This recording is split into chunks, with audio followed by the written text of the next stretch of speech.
What's going on, guys? Welcome back to the channel and welcome back to another episode of Greyman Operations. Today we are going to be taking a look at the Streamlight TLR1 HL. Yes, it is 2023 and I'm going to be looking at the TLR1 HL. The firearm is empty and safe and will remain so throughout the video.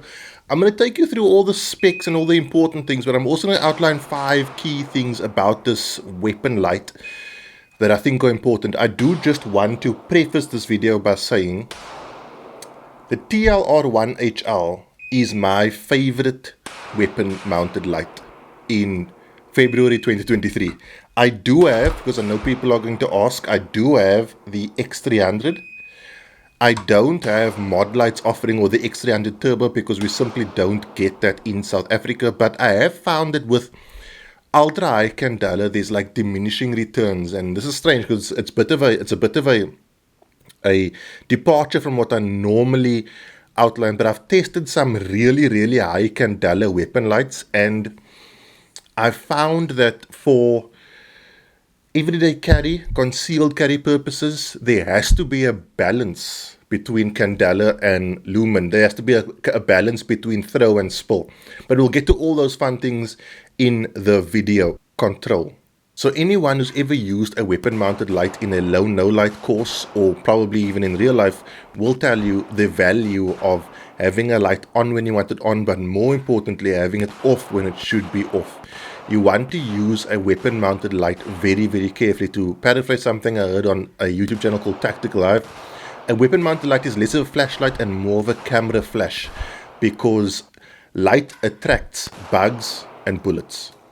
So I found with the TLR1 HL, the momentary on switches are by far the best momentary on switch mechanic I've found on any weapon mounted light. I've reviewed lights from pretty much every manufacturer, from Olight to PowerTac to Trustfire. I have a Surefire. I'm reviewing a Streamlight. I have reviewed other Streamlights. I've reviewed Opsman lights. The on-off or the momentary on mechanism on the TLR1 HL is the best. The way it works is you have a paddle on either side. If I push it down on the left-hand side, it's going to go up on the right-hand side, and vice versa. Now, as long as you are right-handed and not wrong-handed, this is going to be an excellent option for you, because when you're holding the firearm right-handedly, your support hand thumb can rest on the switch. This switch is spring-loaded, so once you activate it, you have to keep it down in order for the light to stay on. But the moment you release it, the light switches off. It acts almost like a throttle pedal. It's very easy to function and extremely intuitive. If I run a 1 reload 1 drill, I want the light on just before I shoot. I want it off when I'm reloading and on just before I shoot again. The TLR1 HL is the best at this. Conversely, if you want a constant on, you basically flick the switch in the opposite direction. So if I was to do this with my right hand, it would be up for momentary, and as you can see, it just switches off again, and down for constant. On my left hand side, it would be up for constant. These are my favorite switches of any weapon mounted light I've ever reviewed. I do have to add one thing though. They are very light.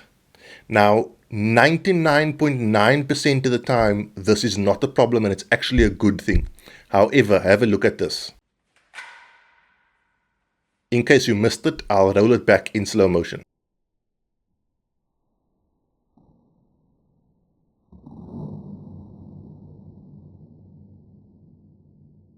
Out of all the times I practiced with the light, and that I've practiced many times, there was one time where there was a negligent discharge. I think what happened is my t-shirt rubbed against the light or snagged on the light switch and flicked it like for a millisecond, but it was noticeable to me, and as you can see, I abandoned that through stroke. So that is something to pay attention to. I do just have to say, I have read, and I have to read this again, the Homeland Security System Assessment and Validation for Emergency Responders Weapon Mounted Light Test Summary. In that test summary, it was discovered that according to their test, the TLR1 HL was the best weapon mounted light at the time, but one of the faults was that the switches are very easy to flick and subject to negligent discharge. Now, this is a training issue and can be trained out. I should be clearing my cover garment in such a way that it doesn't snag. And 99.9% of the time I do, but there was that 0.1%, so it's only valid that I pointed out. Output. The TLR1 HL has a max 1000 lumen beam with 20,000 candela. The max beam distance is 283 meters. The light provides a perfectly discernible hotspot and sufficient flood. The hotspot is powerful enough to where you can overcome photonic barriers, and the flood is powerful enough or sufficient to where it's going to give you really good situational awareness. At the end of the day, you don't want a light that's too floody and that doesn't have the power to punch through barriers, but you also don't want a light that is only dedicated for throwing long distances. And the problem there comes in where it doesn't give you good situational awareness, i.e. it doesn't light up a room, it only lights up a small corner of a room. The TLR1 HL is also strobe capable. If you flick the switch really fast in either direction, you will activate strobe. That strobe is program outable, and I will be programming it out of the light immediately after this video because I don't like it. But if you do want a light with strobe, you can run this on the TLR1 HL modes. As mentioned, you get two modes. So the way it works on your support hand, if you are right-handed, is pressing down is momentary, and it just the moment you take your finger off, it switches off and the switches go back to their home position. Flicking up is constant, and then if you do either quickly, you can constant on strobe or you can momentary on strobe. As I said, that is something you can program out. EDC ability.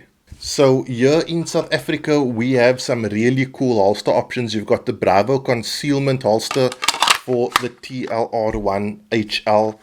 You've got a Southwest holster for the TLR1 HL.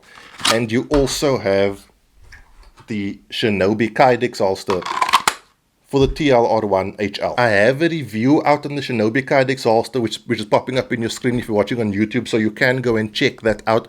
As you guys know, I will not review a light if I can't find a holster for it, because while any light might be amazing, I don't see the point if you can't carry it. The TLR1 HL is not as big as what people make it out to be. If you consider the size lengthwise to the X300, there is a quite substantial disparity in size. Width-wise, they're generally about the same width, but the X300 is way longer.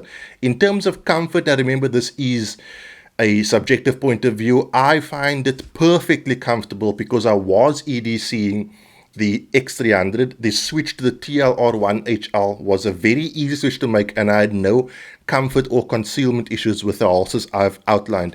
I am busy preparing my review for the Bravo concealment holster and the Southwest holster, but I can preemptively say if for whatever reason you don't want to go with Shinobi Kydex, you're not going to be overly sad with either one of its competitors. What's in the box? A Streamlight TLR1 HL weapon light, spare hardware including different mounting brackets, screws and an Allen wrench, times 2 non-rechargeable CR123A Streamlight branded batteries, a manual and a sticker. Another thing I like about the TLR1 HL, guys, is that it runs on replaceable batteries.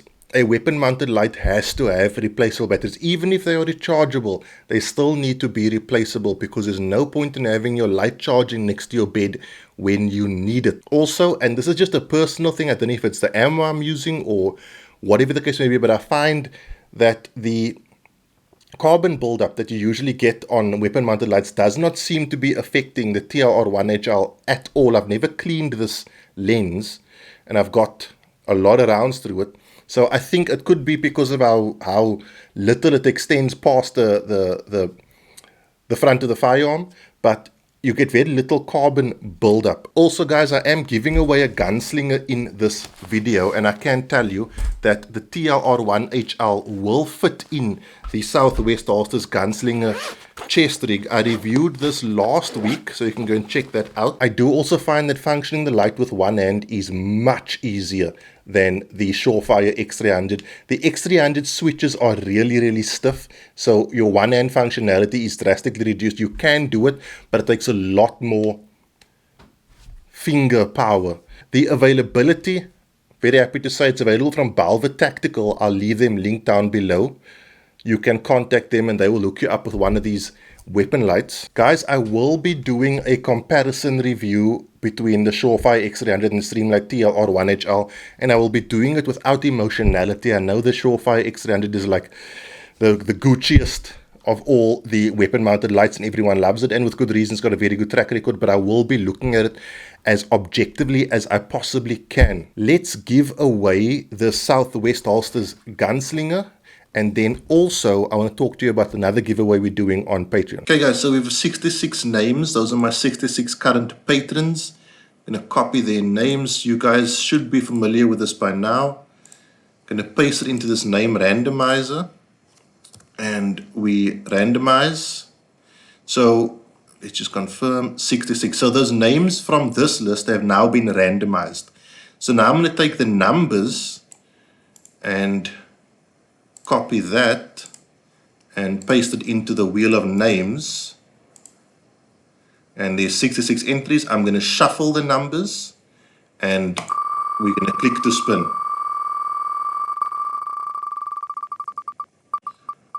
So the winner of the comp is number 59, and number 59 is randomized to Armand de Kock. So Armand de Kock, you are the winner of this Gunslinger.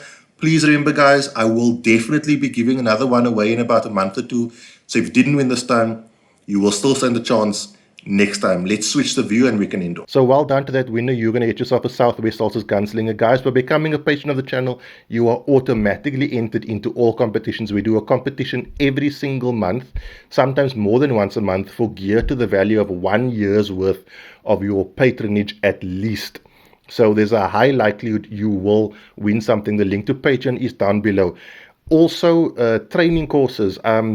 Giving away a spot on Bravo Tactical Africa's next training course. So look out for that on Patreon. I'm also going to give away a spot on the next Stop the Bleed from Global Phalanx. So look out for that on Patreon. And we've got another course after that where I'm giving away a spot as well. So we're doing a lot of good things on Patreon.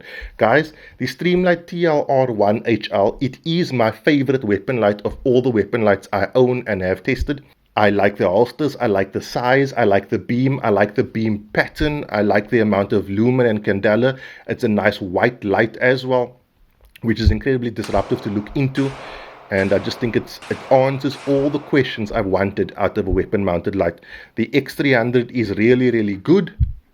And for people who say it's their favorite, there's nothing wrong with that. But for me, my favorite is the Streamlight TLR1 HL. I want to say huge thanks to the guys at Balva Tactical for making this review possible. If you do want one of these, you will absolutely not regret it. Check out Balva Tactical. I'll leave the website link down below. That's it, guys. I'll see you in the week for a vlog. Have a good week. Be safe. Train hard. Cheers. God bless.